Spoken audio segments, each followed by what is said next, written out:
Welcome to The Explainer. Today, we're diving deep into one of the most powerful and, let's be honest, one of the strangest visions in the entire Bible. We're talking about the prophet Ezekiel's encounter with a heavenly throne chariot. It's a really intense story about judgment, but it's also about finding hope in the most unexpected places. All right, so let's jump right into the heart of this vision, because there's a mystery here that's fascinated people for centuries. It all kicks off when the prophet Ezekiel seems to see God in two different forms and two different places at the exact same time.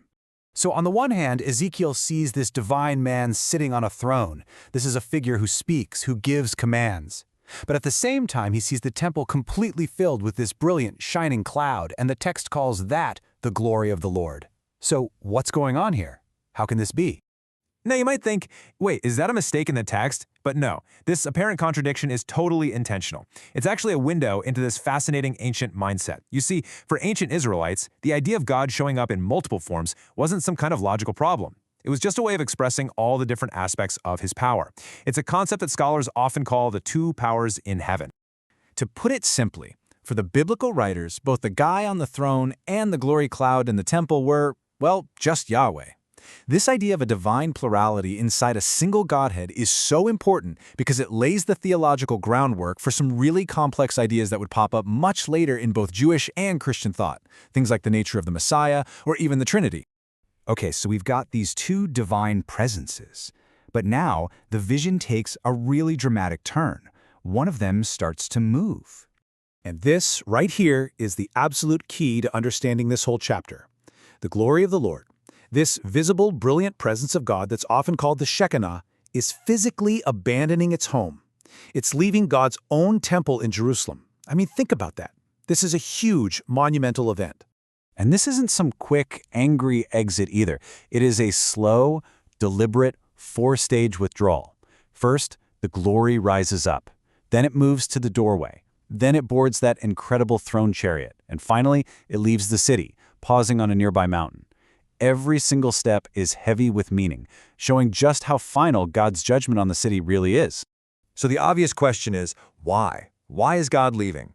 Well, the vision immediately pivots to the people who are being held responsible, the corrupt leaders of Jerusalem. The city's ruling class had this incredibly arrogant metaphor they used.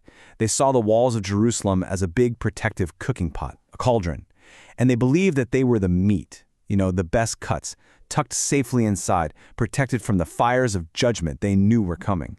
But then God just brilliantly flips their metaphor right back on them. He says, oh, the victims of your injustice? The people you've slain and left in the streets? They're the meat in the pot. But you, the leaders, you get no protection. You're going to be dragged right out of the city for judgment. The message here is just unmistakable.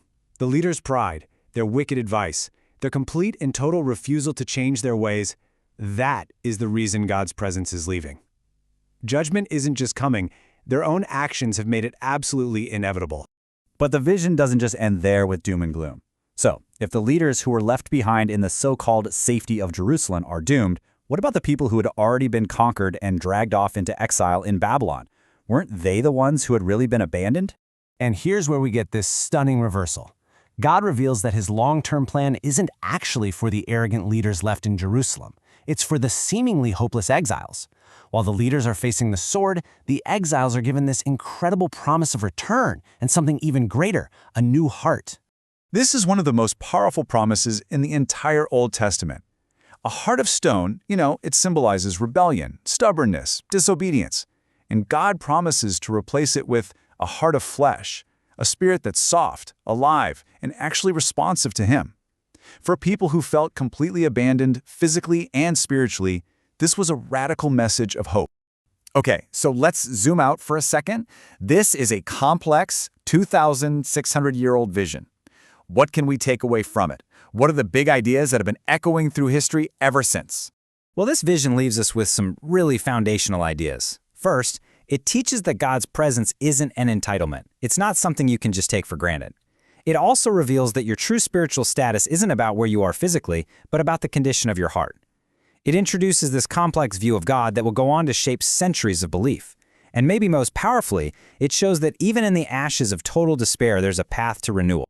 And the vision ends with the glory of God just pausing on the Mount of Olives. It's as if it's waiting, not fully gone. And this leaves us with a final, really thought-provoking question about the very nature of faith. What does it mean to worship a God whose presence can leave in judgment, but who also holds out the possibility of a future return in mercy? That tension, right there, is at the very heart of this incredible ancient vision.